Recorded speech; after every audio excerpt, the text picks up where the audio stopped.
again, just real quick, I'm Tim Hunter. I'm the director at Rowan-Cabarrus Community College, and Laurie is our instruction librarian at Rowan-Cabarrus Community College. I am also the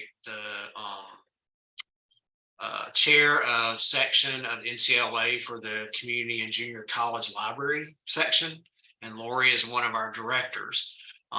This presentation was originally part of our NCCCLA conference back in March. So we have just sort of updated a little bit to try to include a little bit of information about everyone, but it was really focused on community colleges when we first did this. Just a little background behind our story. When we started seeing all these book challenges and things and all these new laws, especially the events that's been happening in Florida, we as a group at our college went and re-looked at what policies we had as far as reconsideration and challenges, and we realized that we didn't have anything in our policies about any type of procedure or reconsideration type situation. And most academic libraries in the past, we really haven't had to worry about that too much. But I think with the changing times, and we'll talk about a little bit about why I think that's changed, we will, I think we decided, hey, we've got to do something and update our policies. So in this session today, we're going to talk about these things here. Why should North Carolina academic libraries be concerned? Academic and intellectual freedom, the types of challenges, the general best practices that we have learned about, collection development policies, and then ultimately reconsideration policies. Our session is going to really focus more on formal challenges and reconsideration policies, as opposed to possibly informal challenges. Ann Maven did a session earlier today, which was more about the informal policies. And I would recommend that if you didn't get time to attend that one, that you go back and look at the recording when they get those up today. So it's a really good session about, just basically how to prepare your frontline staff, how to deal with those informal challenges. If you have any questions or anything while we're going on, feel free to put those in chat. We'll have Claire and Laurie and I'll be monitoring, and we'll try to take those as we go. So yeah, let's do that. We'll do it that way. All right, why should North Carolina libraries be concerned? There's about 2 or 3 reasons, I think. First, obviously, it's the increased number of challenges that we see in libraries over the past 2 years. If you haven't noticed, there's been an increased number of bills targeting educational content, not just at K through 12, but also at the college levels. One of those particular bills that popped up back in February, I believe, which is a little concern to me, is the Parental Bill of Rights and some of the language that's in it. That bill is currently been approved by the Senate, I knew at this point. And it's before the House, and I really feel like probably we're looking at some form of this bill being approved. But we'll go over in detail sort of some of the things that concern me with that bill. But since I did this presentation and prepared it back in March, you guys have probably watched seen the news. There's been a plethora of bills that have been focused on education, specifically some towards community colleges here in North Carolina. Also, you probably noticed last week that Florida passed a bill limiting diversity and inclusion activities sponsored by college funds or state funds. And unfortunately, I think we probably are getting ready to see some of those same types of bills in our legislature. Our college received a letter from and I think all community colleges did and all universities did, a letter from a legislative sort of research committee, and they were asking all of us to detail what our diversity and inclusion processes and events have been over the last year or two. So there's somebody there looking at it, and I think we could see, but there's been a plethora of these bills that have popped up. Also, the increasing numbers of dually enrolled students at North Carolina institutions of higher education, specifically, the community college system, but I know a lot of the universities have early colleges and middle colleges as well. So those are the reasons I think maybe we ought to be concerned. First of all, material challenges. You guys probably seen these numbers, but from 2022, there was 1,269 compared to 729 and 21. So you've almost seen these challenges double in the last few years. And if you look back 4 years, they've more than probably quadrupled. So, these challenges are becoming more and more, and they're being focused. It tends to be groups now as opposed to individuals, where in the past it was individuals. Also, you've seen an increased number of challenges in school libraries. If you compare 2021 to 2019, you basically saw a flip. A lot of it was usually in public libraries. Now it's mostly in school libraries. And with our exposure or involvement with early colleges and things like that, we serve as really the media center for a lot of these early colleges and these middle colleges and things like that. So we could see some possible exposure from those kinds of populations. The other thing this is talking about some of those educational content laws. According to PEN America, these type gag orders or these legislation focused to educational content, you've seen those grow over the last few years. This number is probably out of date by now, but there's 36 states that have introduced 137 gag order bills in 2022 compared to like 22 and 54 and 21.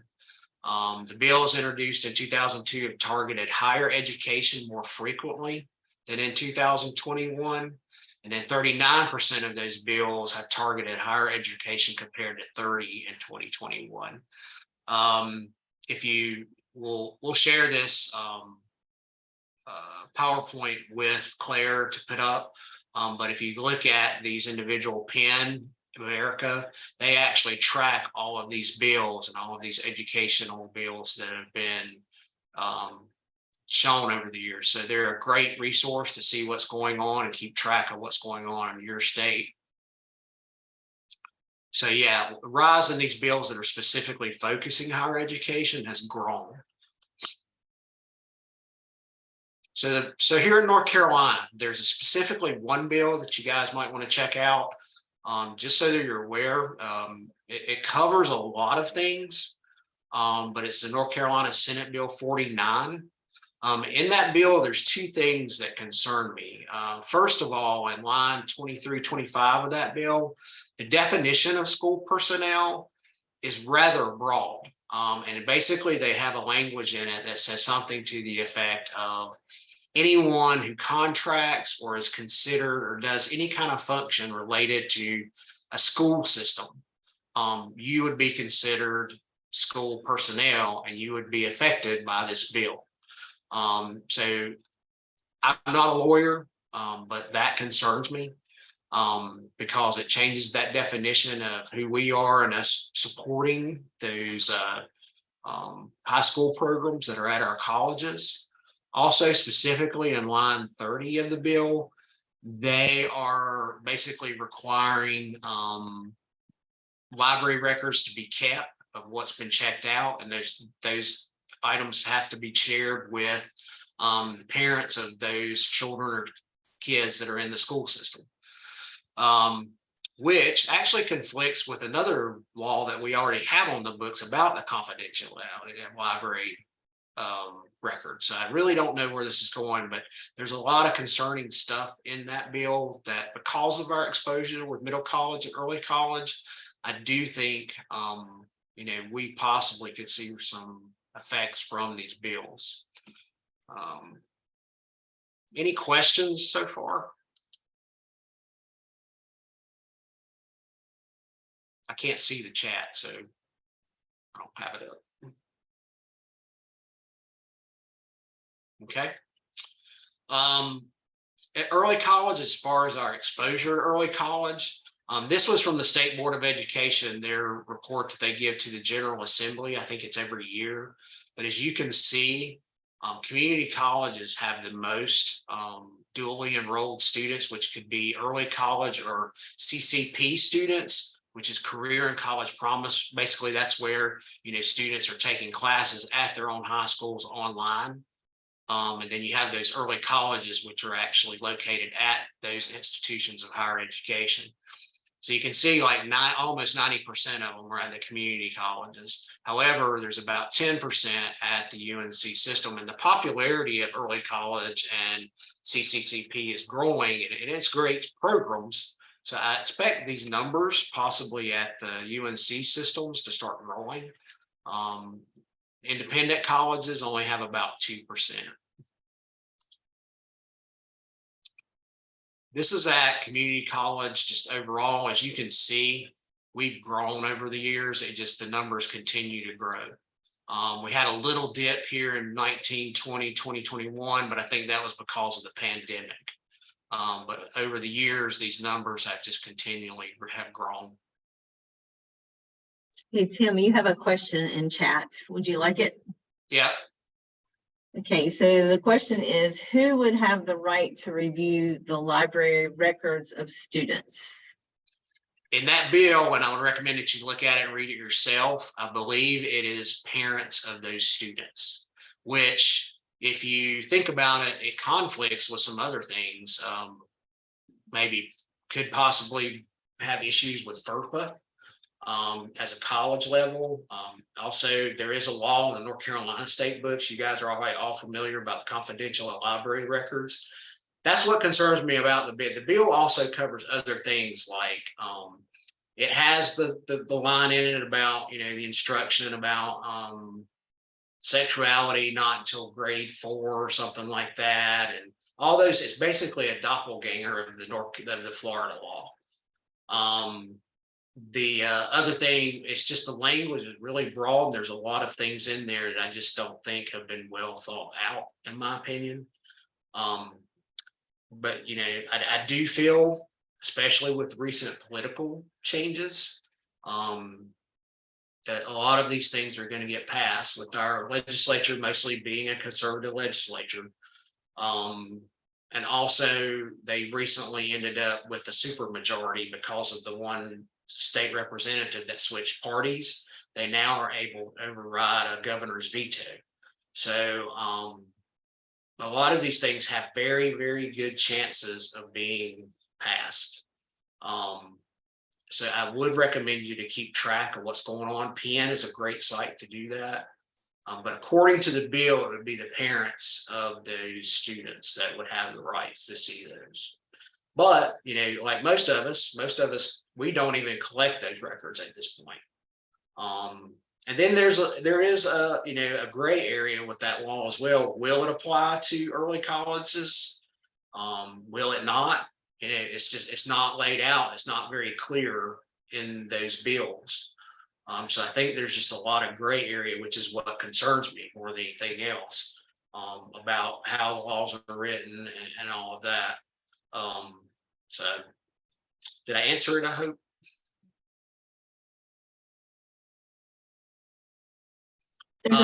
There's another question, Tim. Yes.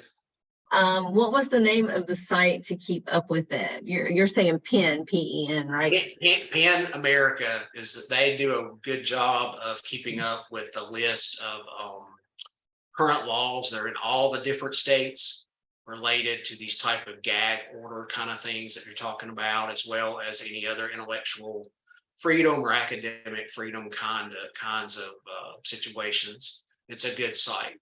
Just Google PEN America and you'll find it. They've been around for over 100 years. So they do a really good job with that. So just, where we're at with the academic library itself.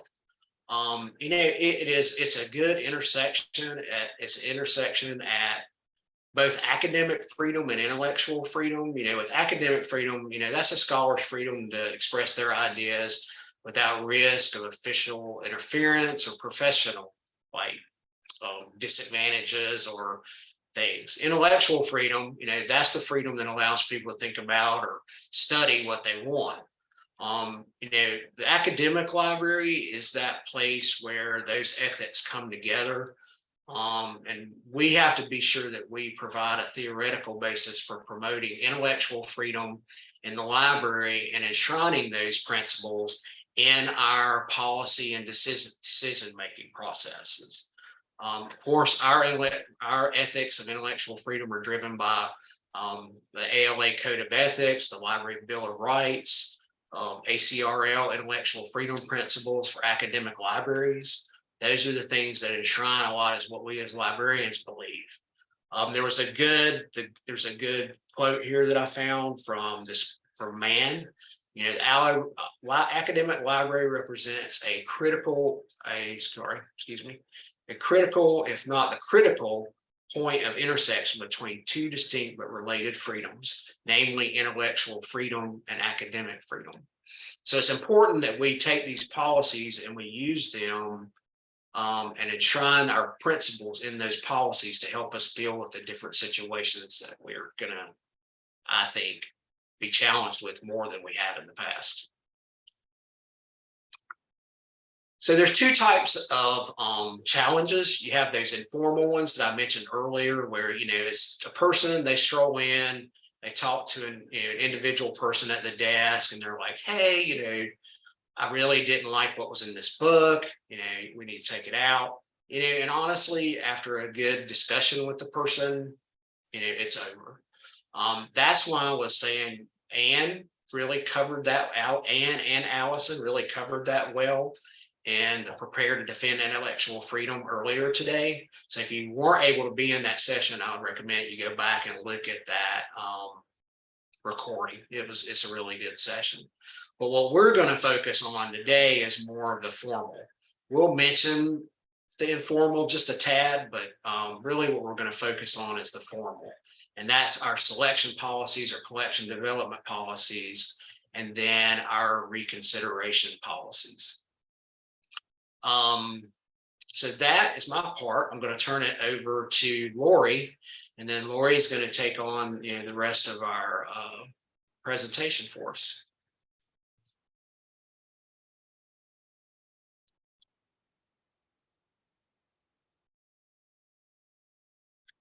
Okay, so Tim talked a lot about the background of why we are where we are. And the ALA has a fabulous toolkit for handling these types of challenges, the formal challenges and the informal. But here are some of the general best practices.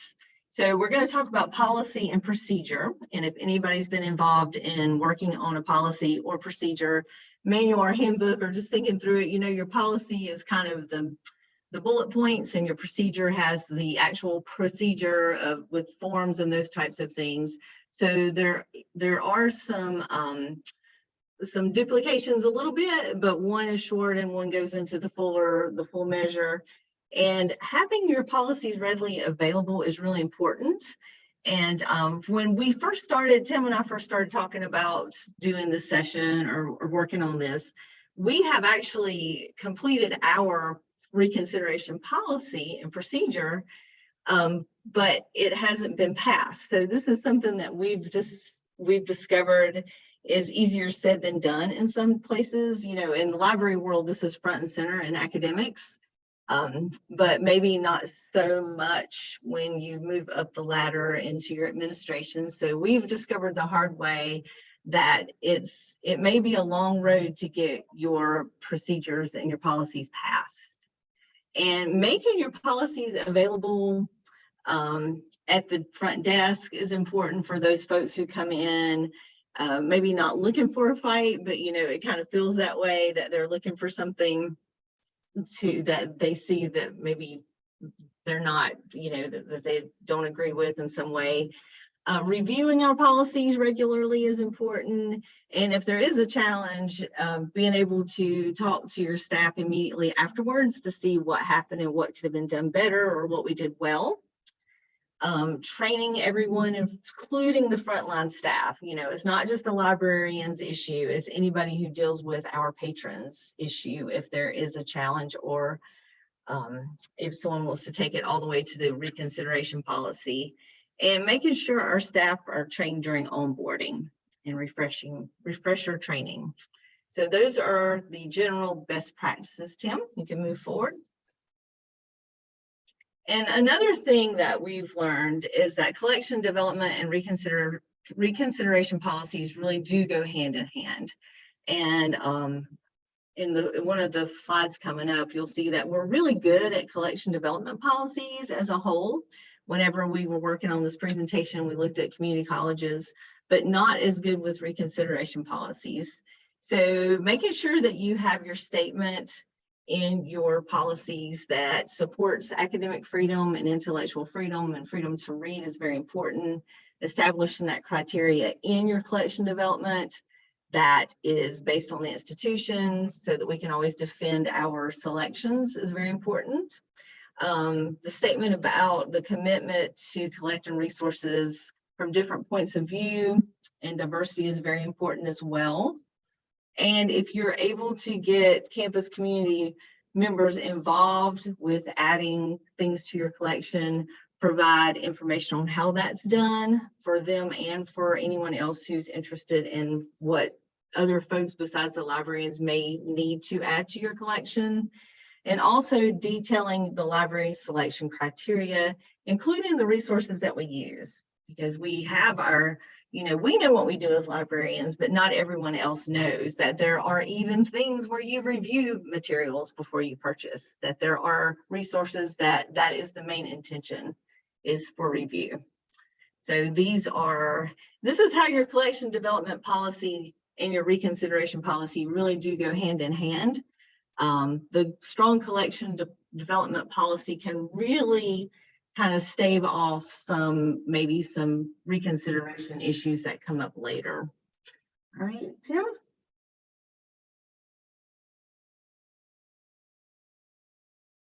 So you have your collection policy, and then the reconsideration policy is there are some duplications.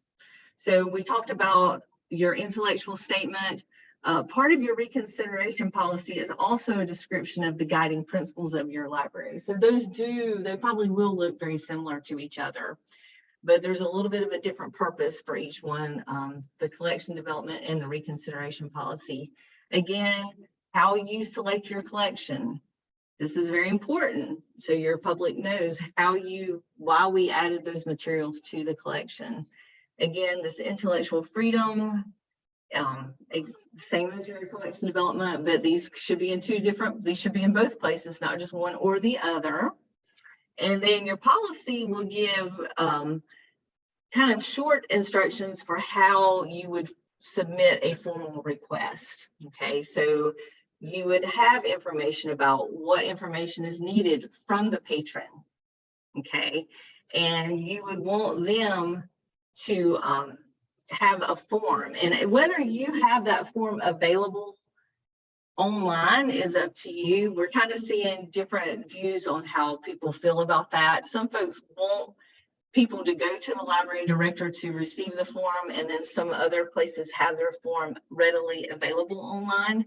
But you would have something at least in your policy that says there is a form and how you would acquire that form.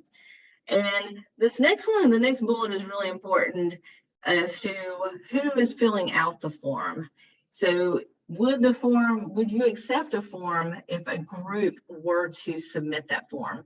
And this is kind of what you're seeing a lot in the news now, where you have groups that are driving a lot of the challenges, where you have one group who wants to remove 150 books. So this is something that needs to be addressed in your policy as to whether you would even accept that form. And if not, what would be the recourse, or is it just dead in the water at that point? So these are things you need to spell out. What is the reason for the challenge? This is part of your form. You know, a lot of our forms say you have to read or view the entire piece of the entire resource in order to turn it in. And what is the action that you want or the person wants? Do they want you to take it out? Do they want you to supplement it with something supporting a different view of that topic? So these are things that you need to have on your reconsideration form. This next bullet down here is really important.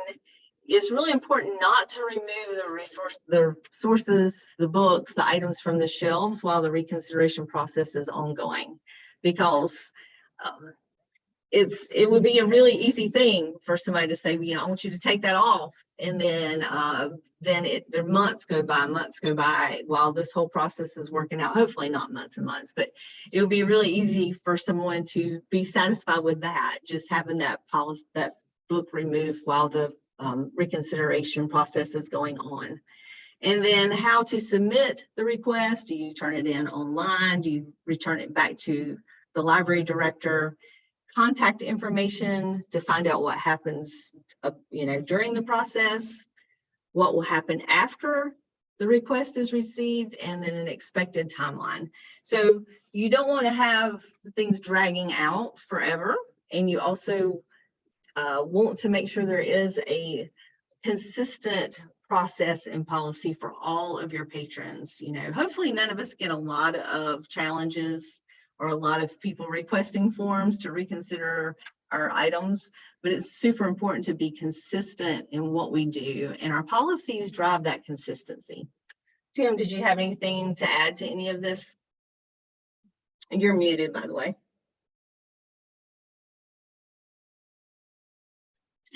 No, not really. One thing I would say is, you know, that there is a possibility that, you know, be sure you have your process down. There is a possibility that you might have to end up bringing in college legal or something, you know, when you have one of these challenges.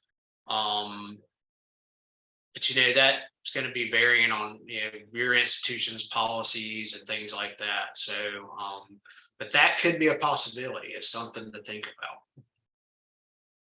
Okay.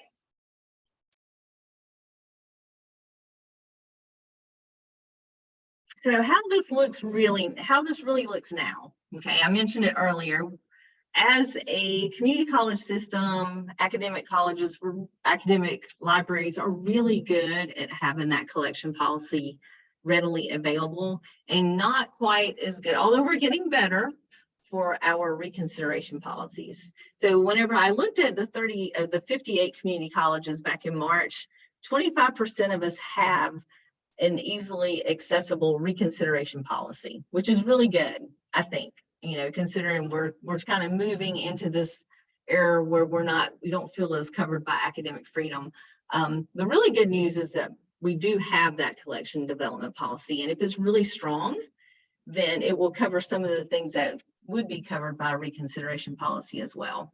And so the bad news is we're not really sure, you know, if we have those reconsideration policies and they're just not easily accessible, or you know, or maybe they're laying on the president's desk like ours might be, we're not sure. So we're not sure where the rest of us stand as far as our reconsideration policies. And move forward, Tim. And the ALA really wants us, you know, the best practices like we just saw are that we all have these things in place to protect ourselves now, like the sooner the better. So again, this is straight from the ALA website. You see that there's overlap between the selection policy and the reconsideration policy. The library mission, guiding principles are pretty similar usually. The support for intellectual freedom and the statement of policy. These things are a little bit overlapping, but your selection policy, the last step of your selection policy, according to the ALA toolkit, is reconsideration. And the reconsideration procedure actually covers each step of that if it were to happen for us. So it's very well laid out. If you haven't looked at the ALA's website, I recommend you do that. And even if you do have a reconsideration policy out there, it may not hurt for you to take a look and just see if there's a place that you can make it more robust. Right, Tim? Okay, again, stating your guiding principles. We have an example from a North Carolina community college. I'm not going to read it all to you, but a lot of that looks like the collection development policy until you kind of get toward the end, where it says, you know, while people may reject materials for personal use, no individual has the right to censor. So it's good to have that as your guiding principle, where you build upon what you've already done for collection development and also make the point about censorship. So this is an example from one of our community colleges. So I'll let you guys, okay, we can move on. And then the next one is we take that a little bit further for a statement of policy, where we kind of go over very quickly, not in detail so much, how this happens. So if there is a request, and this is from another college, what will happen? Where the dean of the library will appoint a committee to review, and here it kind of goes over what kind of timetable you're looking at. So if a patron were to come in and say, you know, I don't like this, I want to do something about it, you have the answer for them in your statement of policy. And you're, you know, after you tell them, hey, you know, this is our statement of academic freedom, this is how we feel, you know, in a formal way about intellectual freedom, then we're armed with a statement of policy. So they already know up front, the patron knows up front, that it's not going to happen on the spot, that there is a process, and that we are consistent in how we handle it. And so if there is a form created, it should be referred to here. However, if you know, it's up to the library as to whether you want to make that available online or make it actually something where you go and take it from a person, your director or someone else. Right, Tim? And here's another one from one of our colleges. So again, it says where you would submit your challenges, you know, who the committee will be made up of. And again, you have a timetable of how this is going to happen. So this over in the green side, over on the right side, you see that many colleges do have a policy, but no procedure. So what issues can be avoided with an accessible procedure? You know, I think, to me, I think knowing that there is a procedure, that it's not instantaneous, that there's a group that will be appointed and how that's going to happen. I think that's really important to the patron and to the staff to know that they have a tool to back them. You know, if a patron asks questions or wants to know, you know, what they can do, because, you know, and there's also emotions. If there's a heat of the moment kind of thing going, you say, wait a minute, you know, we have a policy and procedures, and here it is. It's available for you to look at. You can go home and look at it. You can view it online. I mean, to me, I think that is a very empowering thing for staff to have. All right. If anybody has anything in chat, Tim can let me know.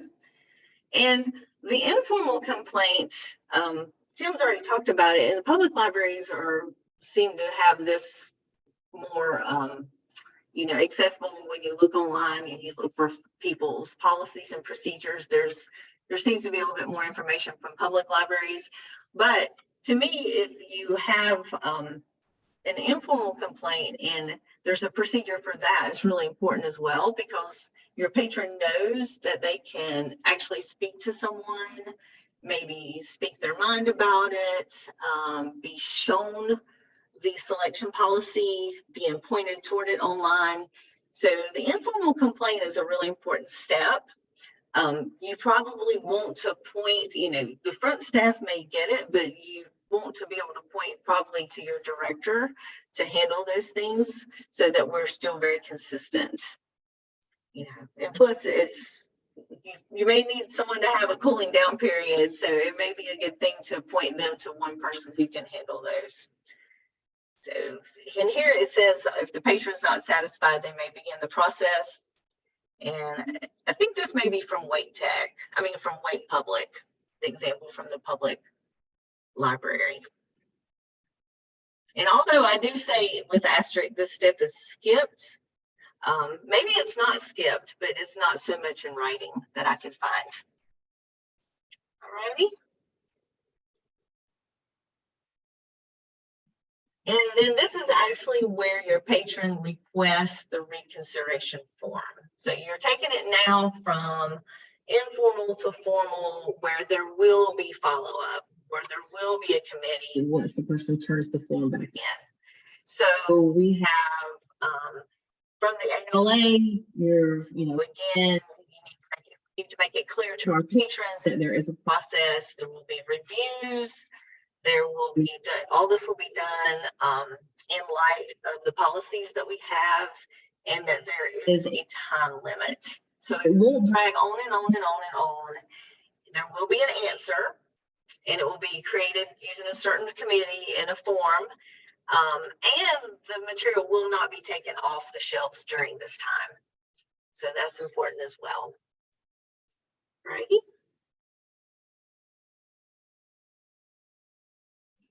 And so here is an actual form. This is actually from a community college, and it's very, very thorough. It's actually very much what the ALA suggests for us to do. So we have, a very strict procedure. You have 5 working days to discuss the material. It shows that we're really serious about taking the patrons' considerations, their ideas, their thoughts, that we're seriously going to consider all these things, but we do have a procedure. It's not going to be done and on the spot.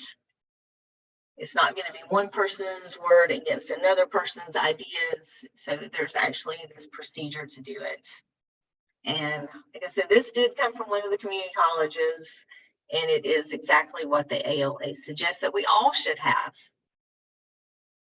Either online, probably this part will be perfectly online, even if you don't have your form accessible. And I believe the form is the next slide, Tim. Just a couple things on this slide. I recommend, that it be the review process itself, be a formal committee. It'd be more than one person. Also, the thing I think this one is missing, it doesn't tell exactly how that committee will be formed or what that process will be. You want to lay that out for the committee, their SOP, sort of their standard operating procedures, that everyone will read the material in full. Everyone will, then they'll use what review materials will be supplied to that committee for them that we supply to them, who makes up that committee, ultimately who makes that final decision. And in community colleges, I don't know, how it works everywhere else, but ultimately, probably that decision will not lie with the library director. Probably that will, the committee will give its recommendation, the library will send that recommendation up, and then, I might say, yes, I don't want it removed, but then ultimately that decision is probably going to end up in administration. So these policies, they're the very positive thing for having these processes, and is, I want to say, I'm trying to say this in a positive way. It's for the library director's protection, I guess you might say. In other words, you being the fall person for it. You have a process, it's laid out, it's very clear. It's all decided, and it was all done as a group. It wasn't one individual. So, I think that's very important. So I think it's a very good protection to have these things in place, even if you never use them. I've been at our community college for over 12 years, I think.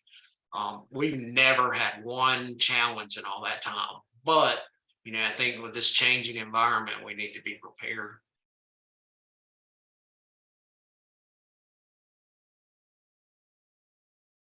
And here's the form. We've talked about the form over and over, and here it is. This is directly from the ALA. So if you If you think it looks like a lot of work, it's not. We can just take it straight from there. That's what they want us to do. And you see all those pieces that we talked about earlier. If you've, I think the self-organization is really important. What brought, these questions that we have, what concerns you? What would you like to do? Do you want to suggest something else? And what action are you asking us to consider?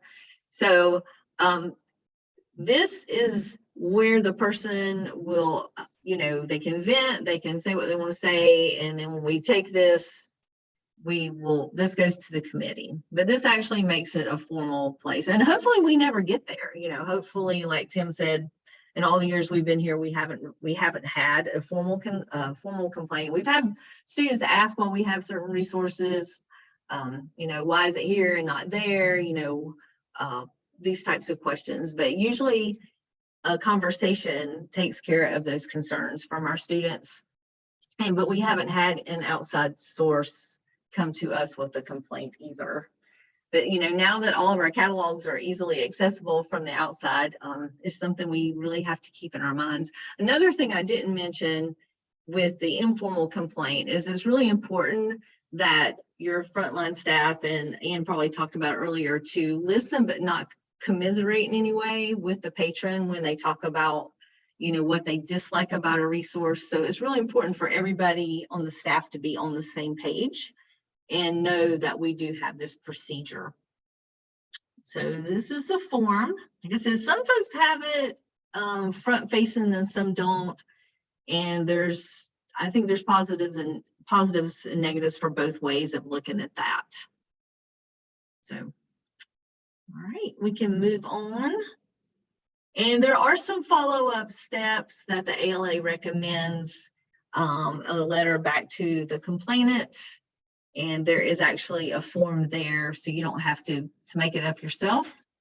The Reconsideration Committee that we've been talking about, there's also a form that they have that's online where the Reconsideration Committee can take their notes, can fill out the form and cover all these pieces that would go back to the complainant eventually.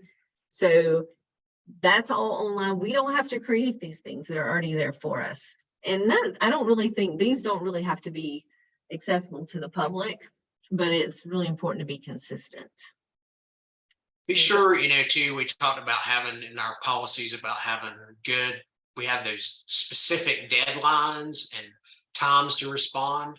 I think it's important that we follow those and we stick with those. That way the patron doesn't feel like we're gaslighting them.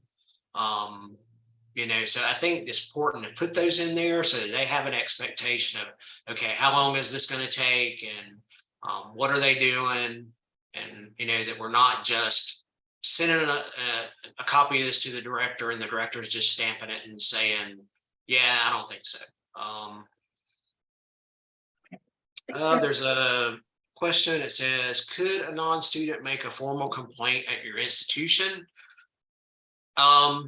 It depends on how you write your policy and how you want to do that. I saw policies where, especially academic institutions, where they would in their policy, they made the statement that only a student or a faculty member or someone like that could challenge their materials.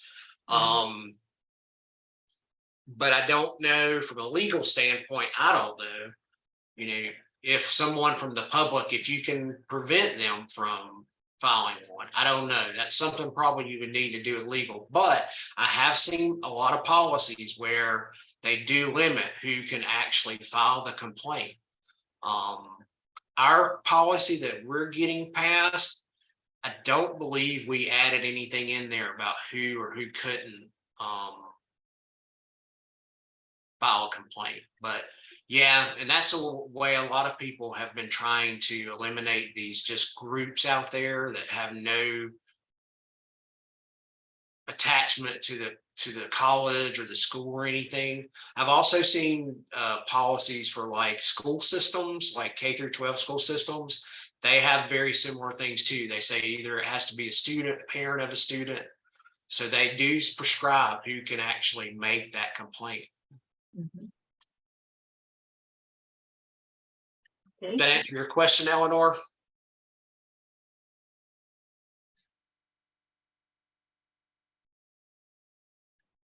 Yes. Okay. All right. You can move forward, Tim. And again, the time to add or revise is now. It was probably yesterday or the day before, or the week before, the month before, but if we don't have it, we need to be working on it now, or even making what we have more robust. And the best challenge protection against the challenge is preparation. And that's what all this is for. The policies, the procedures, being consistent. Everybody on your staff needs to know that we have these things in place, because we just never know who's going to walk in the door, or maybe somebody emails, or maybe they use our web chat and say, you know, I just don't like that you have this. You know, what are we going to say? What are we going to do? Well, we have a policy and procedure, and we can point you to that. You know, if you have more questions, we can point you to Tim. He's our guy. So, you know, the things that we need to be very consistent on, is very important to be consistent from the very beginning as to how we handle all these things. Again, the fabulous toolkit that we've used, that I use so much for the presentation, has all the pieces, has everything we need. And there's also great reconsideration policies in public and school libraries. I put that in here because this presentation was originally for community college libraries. I have a couple of links there. Wake County Public, unfortunately, has dealt with the challenge, so they have a very robust policy and procedure guide. I could not find, and I know I may get chewed for this, but I could not find collection, development, or reconsideration policies for UNCG, Carolina, or state. I've heard that ECU has one. I could not find it online. So, and it really is up to the institution as to how public they make those things. But it kind of goes back to the idea too, that we've always been protected by intellectual freedom and academic freedom. But, you know, things are changing, and it may not feel like we're as protected now, and the preparation is our best protection. So there are good examples for higher ed. The University of North Texas was one that I found when I was looking around. They have everything. I think it was laid out even on a LibGuide. So it was very, very much accessible and readable. So it's important for all of us to just know what's coming and be aware, like Tim was telling us earlier. So those are my final notes. Tim, do you have any? So just here is our resources that we use for a lot of these things. And like I said, you guys should get access to this PowerPoint after it's over. We have a few minutes for questions. If anybody would like to ask any more questions, you can either, here we go, put them in the chat, or you can unmute yourself if it'll let you. Do you have any information about reconsideration of donations? We often get items from groups and authors that we do not choose to include in our collection. Not sure if someone could come to us and ask us about not adding a book to the collection, but we have discussed this possibility. I'll tell you, in all my years, I'm very careful about what I take as donations. And this could, irregardless of what content's in them, and you guys have all been there, I'm sure.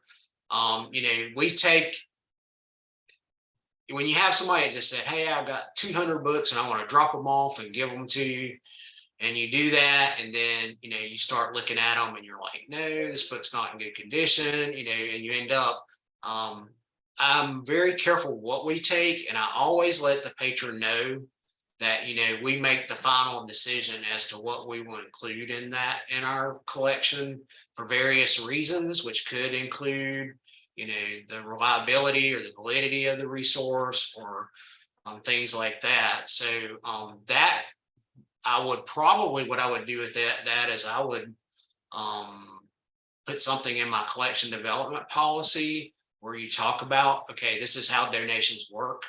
And they go through the same kind of Like the rigorous, yeah, type thing.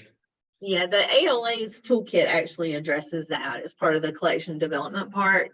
But, you know, it's up to your institution to decide if you wanted to add part of that to your reconsideration policy as well. But if you really never add it, then you don't have to reconsider it. So that would fall more into your collection development. Yeah, I would check the ALA toolkit. It's like Laurie said, there's some stuff in there about donations. Mm-hmm. Anything else?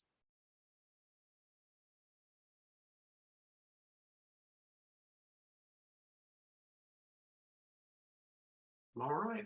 Well, hearing no more questions, we just want to thank everybody for attending today, and hope this was helpful. And if you have anything, any questions or anything, you can reach out to us individually, or check out the PowerPoint.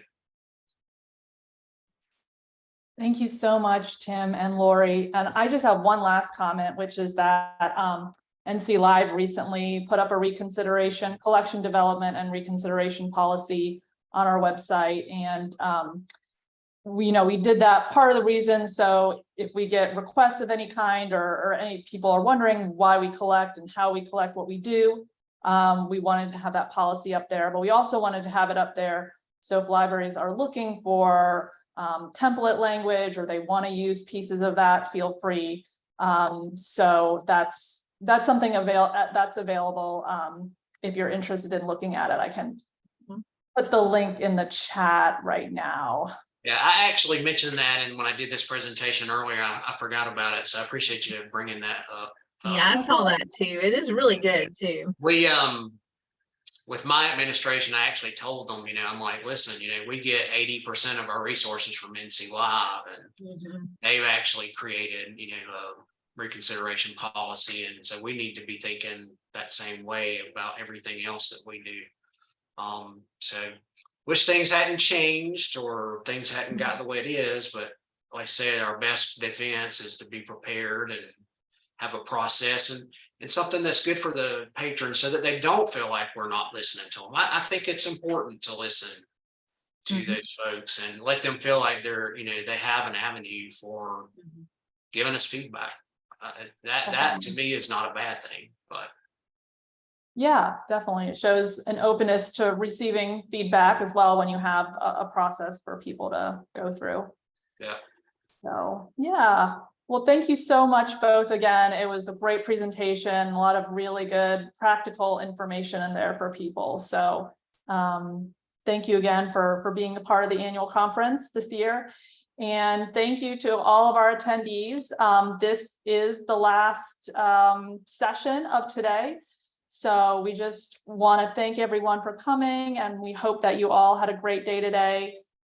This presentation and all of our presentations will be available on our YouTube channel and on our website. So we'll send out more information about that, and we'll also be sending out a survey. So keep an eye out for that. So thanks so much, everyone. And thank you. have a great rest of your day. All right, bye.